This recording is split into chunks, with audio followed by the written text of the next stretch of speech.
Paraná, os acumulados de chuva estão em torno de 400 milímetros em outubro, de acordo com dados da Climatempo.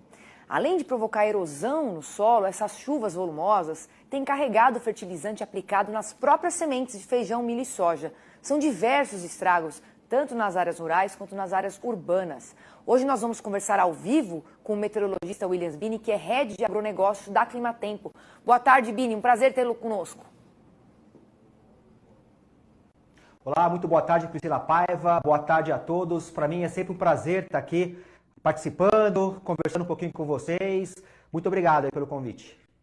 Você explica para a gente esses 400 milímetros, quanto que é acima da média? E se é só no Paraná, o que mais você traz para a gente? Que primavera chuvosa é essa, né, Bini?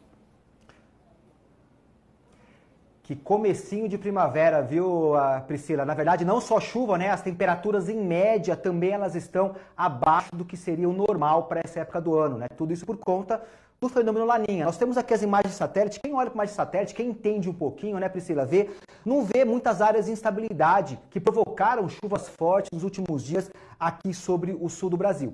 Eu trouxe alguns mapas que mostram justamente como foi o comportamento dos acumulados neste mês de outubro, nesses primeiros 15 dias aí do mês de outubro. Começando aqui, ter uma visão geral do Brasil, nós vemos que as chuvas ficaram mais concentradas no norte do país, na região amazônica, o que é comum, o que é normal dentro da sazonalidade, da climatologia, mas o destaque fica aqui, ó, para o sul do Brasil, especialmente aqui, deixa eu aproximar um pouquinho mais, especialmente entre o norte do Rio Grande do Sul, interior de Santa Catarina e também centro-oeste do estado do Paraná.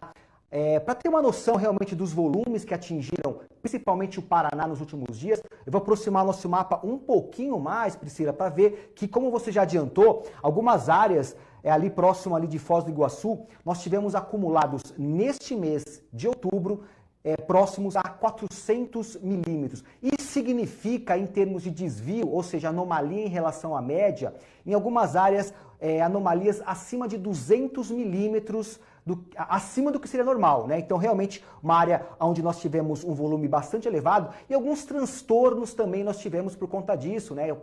A erosão do solo, por exemplo, é muito comum quando nós temos chuvas contínuas e volumosas. Tivemos relatos, inclusive, onde esse escoamento superficial da chuva, que provocou erosão, acabou carregando sementes, carregando fertilizante em áreas onde havia sido feito o plantio recente de grãos, também de feijão, nessas áreas aqui do Paraná. Então, ou seja, realmente muitos transtornos por conta desse volume, mas todo mundo quer saber, né, como é que fica aí a previsão para os próximos dias. Vamos começar aqui dando uma olhadinha no mapa de tempo, que mostra... Não, antes do mapa de tempo, desculpa, o mapa de umidade, olha só, a umidade do solo acima aí de 90%, chegando a 100% em toda essa área azul do mapa, ou seja, reflexo dessas chuvas bastante intensas que nós tivemos. Agora, finalmente, a previsão no mapa de tempo mostra justamente condição de pancadas a partir de amanhã em todo aqui o sul do Brasil. Vamos daqui a pouquinho ver os volumes, mas essa área aqui em amarelo, em laranja, mostra justamente uma condição de estabilidade. Por enquanto, ainda com uma condição de tempo firme. Agora sim, com relação aos acumulados nos próximos 5 dias, a nossa primeira pêntada, nós temos acumulados aqui cerca de 70 milímetros entre Santa Catarina e Paraná. O que representa isso? Na verdade, como a partir de amanhã volta a ter chuvas mais significativas e o solo ainda encontra-se encharcado, nós temos aí condições de uma manutenção desses problemas que nós tivemos nos últimos dias. É muito difícil dizer se algumas áreas vai ter 100 milímetros, 150 milímetros, mas o mais importante é que os modelos estão indicando o aparecimento de uma nova área de instabilidade que pode sim deixar volumes bastante elevados nas mesmas regiões que tiveram chuvas fortes ao longo de outubro. Avançando um pouquinho mais no tempo, na segunda pêntada, Priscila, nós temos essa linha de instabilidade, né, esse fluxo de umidade que vai desde a Amazônia até o Sudeste, ela se desloca um pouquinho mais ao norte, pegando aqui o interior da Bahia, Minas Gerais e algumas áreas importantes do Mato Grosso que até então não vinham recebendo chuvas regulares. Então, ou seja, já indicando uma mudança de padrões aqui na região mais central do Brasil. Tá certo. Então, praticamente em algumas cidades o dobro do esperado, né? Já choveu lá no Paraná. Agora, rapidamente, Bini, você deu um panorama aí de 10 dias. Eu queria que você falasse como é que fica para o finzinho agora de outubro e novembro. Muito mais chuva ainda ou não?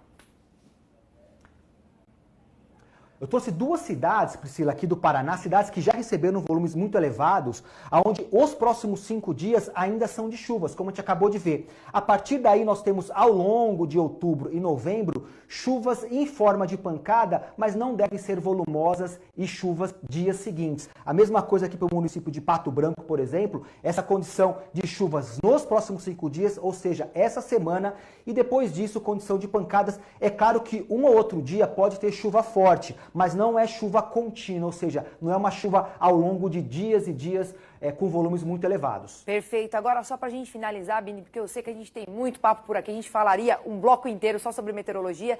Eu quero saber lá no Matopiba, né, que o pessoal está esperando a umidade chegar para dar largada no plantio. O que você fala para o Matopiba? Muito bem lembrado, Priscila. Matopiba é uma região que ainda não teve essa mudança de padrões de umidade, como já aconteceu na região sudeste, parte da região centro-oeste.